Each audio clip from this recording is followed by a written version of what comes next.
of reminded me with the Jaguars, and I know it was 7, it wasn't 10. Well, I'll get to this when I go on because we got writers of all time. So, by the way, it is the Pro Football Hall of Fame because he votes on them. I mention his resume, and this might be, he may be a senior citizen, but let me tell you something, he's playing tennis every day, and when you talk about, such and such years young, that is Vito Stellino. Now at VitoStellino.com, previously, geez, how many newspapers and services and all that? Let's see here. There was the Pittsburgh Post-Gazette, there was the Florida Times-Union, there was UPI, you could tell me many, many more, but everything from the Steelers dynasty of Chuck Noll to Alex Karras to Fran Tarkenton to the Colts move from Baltimore to the Hogs to the creation of the Jaguars. You get it. It's Vito Stellino. He's been around there. He joins me now. We are touched by greatness. And hey, what'd you think of the Jaguars draft? On paper, I mean, everybody thought Josh Allen would be gone by 7, so they were fortunate that he fell to them. People thought that Jawan Taylor would go in the first round. He didn't, so he fell to them. And then they needed a tight end, and so they took the Oliver kid. They hope he's okay, Then they kind of reached, because of the line, Quincy. Is it Quincy or? Hold on, we'll look up the Jaguars draft here. Go ahead. School, nobody had him.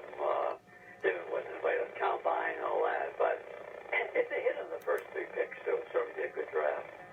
Well, we're talking to Vito Stellino, and he has been following the Jaguars for some time, obviously. Let's see here. We're looking at, there's Quincy Williams, who's the 3rd-round pick, and Quincy Williams, who's the 3rd-round pick and such. And so something that would have the Titans, and yes, even the Colts fans around here, and there are some of them, Vito Stellino, because when Peyton Manning was drafted by the Colts, man, you couldn't drive out in the Colts bumper sticker loyal to the Colts than they were to Baltimore. But me, the AFC South, anyone can win it, anyone can lose.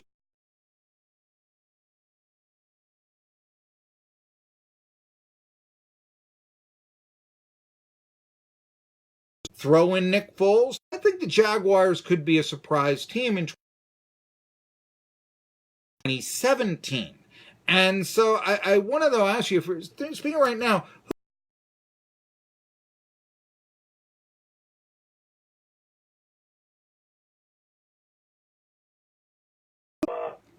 but I think maybe you still might have to go with Houston. They've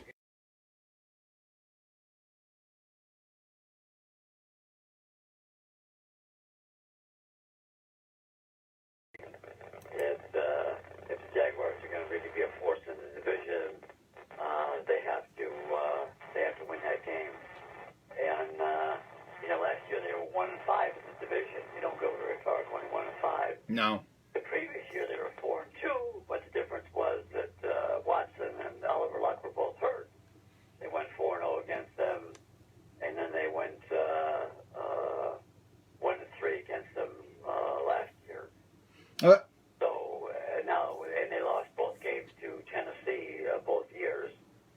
Now, looking at it on paper, I think they're better than Tennessee, but for just some reason, some teams just match up better than what others do. They just have a lot of trouble with Tennessee, which goes back a long way. So it's going to be a great division race, and we'll know a lot early because they play. They open with Chiefs. That's a tough game, but it'll be hot in Jacksonville.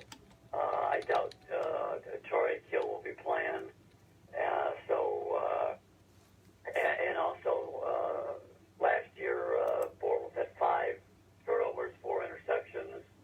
Certainly Foles is not going to do that, So they're underdogs, but they got a shot, Then they got the 2 division games. So after 3 games, we'll know a lot about what kind of season they're going to have. Well, let me ask Nick Foles. I mean, here's a guy that, I look at this and I say, well, where does he come out? An improvement over Bortles? Yeah, I think so. Is he Tom Brady? No, even if he did win the Super Bowl over him by catching a touchdown pass and all this. But at the same time, it's an improvement. But how much of an improvement? I'm always of the belief, I really do think you need an elite quarterback to win. Hey, Super Bowl ring, season where he had a 27-2 touchdown interception ratio. But then again, he's been primarily a backup. So who is Nick Foles? What is your opinion?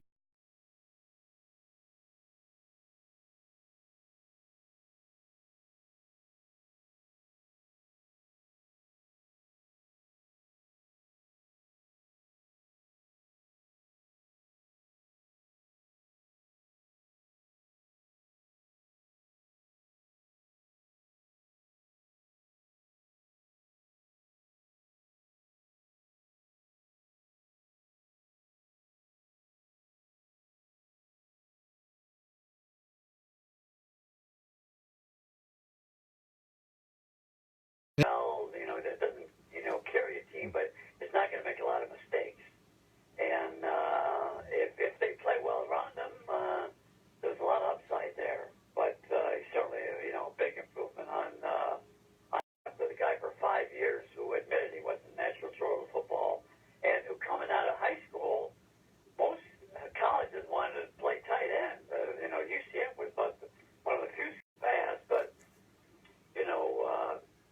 Foles is a natural thrower. He's never played 16 games in the season, so this is, and the Eagles, all he did for them, they couldn't wait to go back to Carson Wentz. Now, this year we find out who Nick Foles is. How he plays with the Jaguar team around him compared to the Eagle team around him. That'll be the big telling thing about, how good a player he actually is. We're talking to Vito Stellino, VitoStellino.com. I'm kidding you here, but anyway, but no, I am going with, he's covered it for really, I would say, just about ever since the AFL was a thing, if you will, just about to the, I think you once told me that you started covering the Lions right after the great gave the Packers their only loss on Thanksgiving Day, and one of the more memorable Thanksgiving Day games. 63 was the first year that you covered the NFL. Is that correct? 63. The great Thanksgiving game was 62. Yeah. I was what you said. We're saying 50 or 60. Yeah, 63 in their first year. Yeah. So there you go. But I mean, even you go looking, Drew was playing in 63, and I mean, it's just, wow, look at the eras and such. And I think we understand now why this man votes on the Pro Football Sunshine, or, again, being out and about in Jacksonville. Or you can find him on Twitter, and he's got a lot to say there, and he's got a lot to say about football on VitoStellino.com. So I do want to say, you mentioned you thought the Texans, boy, I like their defense. I like Watt and Clowney and all that. I'm saying I like Watt and Clowney. I can't imagine anyone wouldn't. But I do want to say that I wasn't that big on their draft. I know that it seems like the Texans always lack offensive linemen, but still a small college offensive lineman in the first round has tremendous bust potential, and it wasn't really rated that high. I just don't draft, and I think that could be the Achilles heel of the Texans. Could you see that occurring, or am I putting in too much stock in one first round draft choice? Yeah, maybe a little too much on one first round pick. I mean, they still got a great quarterback and a great receiver and a solid defense. The offensive line is, not the best, but they're picking late in the first round, so that's a factor too. We'll just have to wait and see. As I said, we'll find out already that second game of the season when the Jaguars go to Houston. That'll tell us a lot about both teams.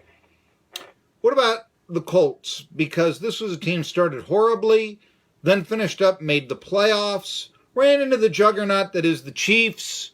But man, you can't count them out this year. Or should I just say Indianapolis, like the old Baltimore fans that we are. So I don't know. What do you think of Indianapolis? They look good. I'm just questioning their coach. I mean, everybody's raving about him.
That's an interesting concept. I kind of like